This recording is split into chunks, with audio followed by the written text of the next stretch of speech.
Hello everyone. IGNOU യാത്രയിൽ നമ്മൾ ഇന്ന് പോകുന്നത് കൊല്ലം ജില്ലയിലെ ട്രിവാൻഡ്രം റീജിയണൽ സെന്ററിന്റെ കീഴിൽ വരുന്ന പ്രധാനപ്പെട്ട ഒരു ഇഗ്നോ സ്റ്റഡി സെന്ററായ ശ്രീനാരായണ കോളേജിലേക്കാണ്, അഥവാ SN കോളേജിലേക്കാണ്. SN കോളേജ് കൊല്ലത്തേക്ക് എത്തുന്നതിനായിട്ട് ബസ് വഴി വരുന്നവർക്ക് ചിന്നക്കടയിൽ എത്തിയ ശേഷം അവിടുന്ന് ചാത്തന്നൂർ പാരിപ്പള്ളി റൂട്ടിലുള്ള ബസ് കയറി കഴിഞ്ഞാൽ കോളേജിന്റെ തൊട്ടടുത്തുള്ള ബസ് സ്റ്റോപ്പിൽ ഇറങ്ങാവുന്നതാണ്. കോളേജിലേക്ക് എത്തുന്നതിനായി ചിന്നക്കട ഭാഗത്തുനിന്ന് വരുന്നവർക്ക് ചാത്തന്നൂർ പാരിപ്പള്ളി റൂട്ടിൽ പോകുന്ന ഏതൊരു ബസ്സിൽ കയറിയാലും കോളേജിലേക്ക് എത്താവുന്നതാണ്. പക്ഷേ കുറച്ചുകൂടെ ദൂരത്തുനിന്ന് വരുന്നവരൊക്കെ ആണെങ്കിൽ ഏറ്റവും എളുപ്പം നിങ്ങൾക്ക് ട്രെയിൻ വഴി കൊല്ലം റെയിൽവേ സ്റ്റേഷനിൽ ഇറങ്ങുന്നതാണ്. കാരണം കൊല്ലം റെയിൽവേ സ്റ്റേഷനിൽ നിന്ന് വെറും 1 കിലോമീറ്റർ ദൂരം മാത്രമേ നിങ്ങൾക്ക് SN കോളേജിലേക്കുള്ളൂ. അത് ഓട്ടോ വഴിയോ അതെല്ലാം നടന്നോ ഒക്കെ തന്നെ നിങ്ങൾക്ക് കവർ ചെയ്യാൻ പറ്റുന്ന ഒരു ദൂരമാണ്. അതുപോലെ നല്ല ചീപ്പുമാണ്.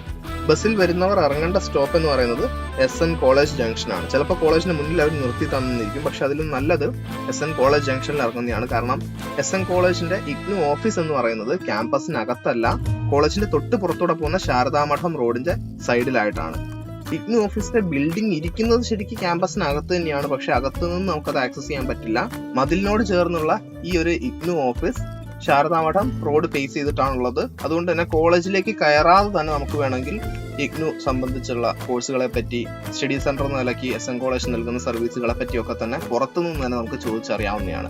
അങ്ങനെ ഓഫീസിലേക്ക് എത്താൻ സൗകര്യമാണ് നിങ്ങൾ നോക്കുന്നതെങ്കിൽ ഏറ്റവും നല്ലത് SN കോളേജ് ജംഗ്ഷനിൽ ഇറങ്ങുന്നതാണ്. അതേ സ്ഥാനത്ത് എക്സാമിന് വരുന്നവരാണെങ്കിൽ നിങ്ങൾക്ക് കോളേജിന്റെ മെയിൻ ഗേറ്റിലേക്ക് പോകാം. കാരണം അവിടെയാണ് പാർക്കിങ്ങും എക്സാം സെന്റർ സംബന്ധിച്ചുള്ള ഡീറ്റെയിൽസും ഒക്കെ തന്നെ കാണാൻ സാധിക്കുക.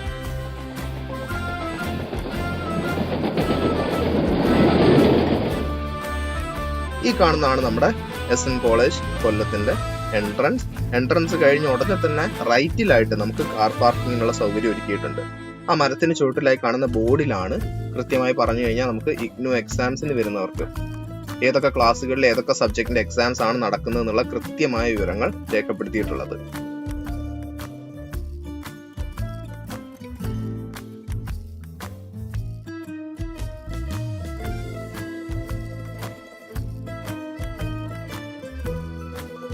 അതുകൊണ്ട് സീറ്റിംഗ് അറേഞ്ച്മെന്റ് അറിയുന്നതിനായിട്ടും എക്സാം എഴുതാൻ വരുന്നവർക്കും ഓഫീസിൽ പോകേണ്ട ഒരു അത്യാവശ്യമില്ല എന്നുണ്ടെങ്കിൽ ഏറ്റവും നല്ലത് SN കോളേജ് മെയിൻ എൻട്രൻസിലൂടെ കോളേജിനകത്തേക്ക് പ്രവേശിക്കുന്നതാണ്.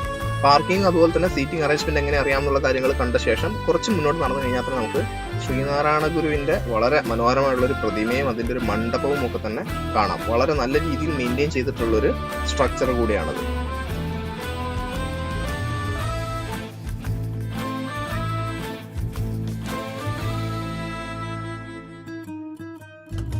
ഇതാണ് കോളേജിലെ അക്കാഡമിക് ബ്ലോക്കിന്റെ മെയിൻ എൻട്രൻസ്. അങ്ങനെ അക്കാഡമിക് ബ്ലോക്കിലേക്ക് കയറി എൻട്രൻസ് തന്നെ റൈറ്റ് സൈഡിലായിട്ട് ചുവരിൽ നമുക്ക് കോളേജിന്റെ മാപ്പ് അവർ ഒട്ടിച്ച് വെച്ചിട്ടുണ്ട്. വ്യത്യസ്ത ഡിപ്പാർട്ട്മെന്റുകൾ ഏതൊക്കെ സൈഡിലായിട്ടാണ് വരുന്നത് എന്നൊക്കെ കൃത്യമായി കൊടുത്തിട്ടുണ്ട്. പക്ഷെ അതിലൊന്നും നമുക്ക് ഇഗ്നോ സ്റ്റഡി സെന്റർ കാണാൻ സാധിക്കില്ല, അല്ലെ സ്റ്റഡി സെന്റർ ഓഫീസ് കാണാൻ സാധിക്കില്ല.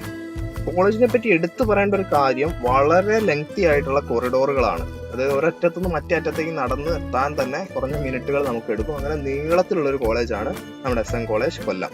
അതുപോലെ കോളേജിൽ ഡ്രിങ്കിങ് വാട്ടർ ഫെസിലിറ്റി അവൈലബിൾ ആണ്. പലയിടത്തായിട്ട് കുടിവെള്ളത്തിനുള്ള സൗകര്യം ഒരുക്കിയിട്ടുണ്ട്.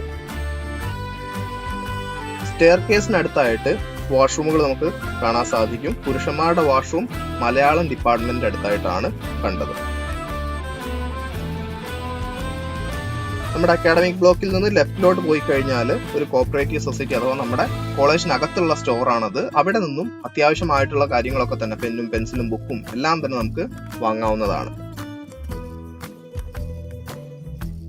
SN കോളേജിന്റെ ഈ നീളമുള്ള കോറിഡോറിലൂടെ നടക്കുമ്പം ഓരോ പില്ലറിലുമായിട്ട് നമുക്ക് കേരളം കണ്ട ഏറ്റവും മികച്ച സാഹിത്യകാരന്മാരെ കാണാൻ സാധിക്കും. വളരെ മനോഹരമായിട്ട് തന്നെ ഓരോരുത്തരെയും വരച്ചു വെച്ചിട്ടുണ്ട്. അതുകൂടാതെ മറ്റനേകം ചിത്രങ്ങളും കോളേജിന്റെ ചുവരുകളിൽ നമുക്ക് കാണാം.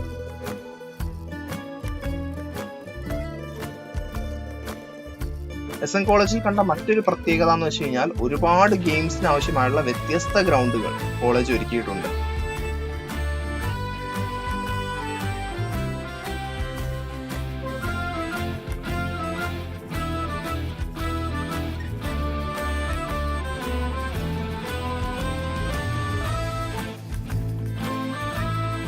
അതുപോലെ പാർക്കിങ്ങിന് അടുത്തായിട്ട് നമുക്ക് കോളേജിന്റെ ഒരു ഓഡിറ്റോറിയം കാണാൻ സാധിക്കും. ആ ഓഡിറ്റോറിയത്തിൽ പരീക്ഷ എഴുതാൻ വന്നവരുടെ കൂടെ ആരെങ്കിലും ഒക്കെ തന്നെ വന്നിട്ടുണ്ടെങ്കിൽ അവർക്ക് വിശ്രമിക്കാനുള്ള സൗകര്യം ആ ഓഡിറ്റോറിയത്തിലാണ് ഒരുക്കിയിട്ടുള്ളത്.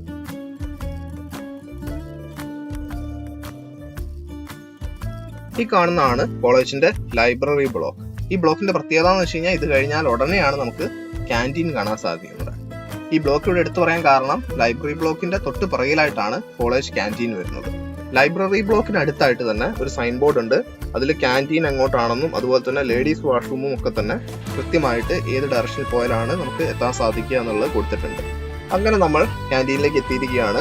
ക്യാൻറ്റീനിൽ പൊതുവെ ലഘു കടികളൊക്കെ തന്നെയാണ് ലഭിക്കുക. പക്ഷെ ഉച്ചയ്ക്ക് നമുക്ക് മീൽസ് ലഭിക്കുന്നതായിരിക്കും. പരീക്ഷ എഴുതാൻ വരുന്നവർക്കും മീൽസ് ലഭിക്കുന്നതായിരിക്കും. ഈ ഒളിമ്പിക്സിന്റെ സമയത്ത് തന്നെ പറയേണ്ടുന്ന ഒരു കാര്യം കൂടിയാണിത്. ഇന്ത്യൻ ഹോക്കി ടീമിലെ മലയാളി സാന്നിധ്യം, മലയാളികളുടെ എല്ലാവരുടെയും തന്നെ അഭിമാനമായിട്ടുള്ള PR ശ്രീജേഷ് പഠിച്ച കോളേജ് കൂടിയാണ് SN കോളേജ് കൊല്ലം. അദ്ദേഹത്തിന്റെ നേട്ടങ്ങളെയൊക്കെ തന്നെ പരിഗണിച്ചുകൊണ്ട് അദ്ദേഹത്തിനായി എന്നുള്ള രീതിയിലുള്ള ഒരു ഹോക്കി ഗ്രൗണ്ട് നമുക്ക് ഇവിടെ കാണാൻ സാധിക്കും. വളരെ നല്ല ഗ്രൗണ്ടാണ്. കോളേജിലെ PTA ആണ് ഈ ഗ്രൗണ്ട് നിർമ്മിച്ച് നൽകിയിട്ടുള്ളത്. അതുപോലെ കോളേജിൽ ഒരു നോട്ടീസ് ബോർഡ് ഉണ്ട്. അവിടെയും IGNOU എക്സാം സംബന്ധിച്ചുള്ള സീറ്റിംഗ് അറേഞ്ച്മെന്റും ഏതൊക്കെ സബ്ജക്ട്സ് ഏതൊക്കെ ക്ലാസ് മുറികളിലാണ് നടക്കുന്നത് എന്നുള്ള വിവരങ്ങൾ കൃത്യമായി കൊടുത്തിട്ടുണ്ട്. ഈ പരീക്ഷകളൊക്കെ തന്നെ നടക്കുന്നത് ലൈബ്രറിയുടെ പുറകിലായിട്ട് വരുന്ന വ്യത്യസ്ത ക്ലാസ് മുറികളിലാണ്. ചില പരീക്ഷകൾ കോളേജിന്റെ മെയിൻ അക്കാഡമിക് ബ്ലോക്കിൽ നിന്നും നടത്താറുണ്ടെന്നാണ് അറിയാൻ സാധിച്ചത്. ഒരുപാട് ആൾക്കാർ IGNOU എക്സാംസ് എഴുതുന്നതിനായിട്ട് കോളേജിൽ എത്തിച്ചേർന്നിട്ടുണ്ട്. എല്ലാവരും പരീക്ഷ എഴുതിക്കൊണ്ടിരിക്കുകയാണ്. ഈ കോളേജിന് മറ്റൊരു പ്രത്യേകത കൂടെ ഉണ്ട്. 1948 SNDPയുടെ കീഴിലായിട്ട് R ശങ്കർ, നമ്മുടെ മുൻ മുഖ്യമന്ത്രിയാണ് ഈ കോളേജ് ഉണ്ടാക്കിയത്. ഡോക്ടർ N ശ്രീനിവാസന്റെ ഒരു പ്രതിമ നമുക്കിവിടെ കാണാൻ സാധിക്കും. ഇദ്ദേഹം SN കോളേജിന്റെ ആദ്യത്തെ പ്രിൻസിപ്പൾ ആയിരുന്നു. അറിയപ്പെടുന്ന ഒരു എഡ്യൂക്കേഷണലിസ്റ്റും. കോളേജിന്റെ മെയിൻ എൻട്രൻസ് ഫേസ് ചെയ്ത് നിൽക്കുകയാണെങ്കിൽ, അതിനെ അഭിമുഖീകരിച്ച് നിൽക്കുകയാണെങ്കിൽ റൈറ്റിലേക്കാണ് നമുക്ക് IGNOU ഓഫീസിലേക്ക് പോകുന്നതിനായിട്ട് നടക്കേണ്ടത്.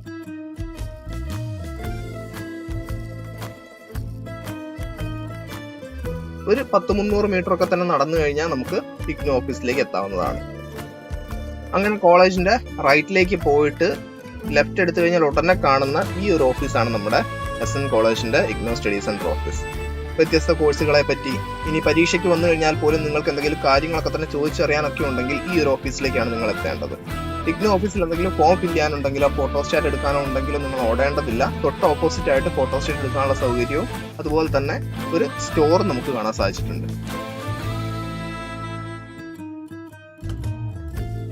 ഇനി പരീക്ഷ കഴിഞ്ഞു കുറച്ച് സമയമൊക്കെ നിങ്ങൾക്ക് സ്പെയർ ചെയ്യാനുണ്ടെങ്കിൽ പോകാൻ പറ്റിയ ഏറ്റവും നല്ല സ്ഥലമാണ് കോളേജിൽ നിന്ന് കഷ്ടിച്ച് 1 കിലോമീറ്റർ ദൂരത്ത് മാത്രമുള്ള കൊല്ലം ബീച്ച്. കോളേജിന് തൊട്ട് പുറത്തായിട്ട് ഇഷ്ടംപോലെ ഓട്ടോ നമുക്ക് കിട്ടും. ഏതെങ്കിലും ഒരു ഓട്ടോയിൽ കയറി കൊല്ലം ബീച്ച് എന്ന് പറഞ്ഞു കഴിഞ്ഞാൽ മിനിമം ചാർജ് നിങ്ങൾക്ക് ബീച്ചിലേക്ക് എത്താം. അപ്പോൾ ഇത്രയുമാണ് നമ്മുടെ SN കോളേജ് കൊല്ലത്തിന്റെ IGNOU സ്റ്റഡി സെന്റർ എന്ന രീതിയിലുള്ള വിശേഷങ്ങൾ. പരീക്ഷ എഴുതാൻ വരുന്നവർക്ക് ആവശ്യമുള്ള എല്ലാവിധ സൗകര്യങ്ങളും, പാർക്കിംഗ് തുടങ്ങി വാഷ്റൂം ആയിക്കോട്ടെ, സ്റ്റോർ ആയിക്കോട്ടെ, ക്യാൻറ്റീൻ ആയിക്കോട്ടെ, എല്ലാം തന്നെ എന്തിനധികം പരീക്ഷ എഴുതാൻ വരുന്നവരുടെ കൂടെയുള്ളവർക്ക് വിശ്രമിക്കാനുള്ള സൗകര്യവും നമുക്ക് SN കോളേജിൽ കാണാൻ സാധിക്കും. അപ്പോൾ ഇന്നത്തെ IGNOU യാത്ര നമ്മളിവിടെ തൽക്കാലത്തേക്ക് നിർത്തുന്നു. മറ്റൊരു IGNOU യാത്ര എപ്പിസോഡുമായിട്ട് നമുക്ക് വീണ്ടും കാണാം. Bye bye.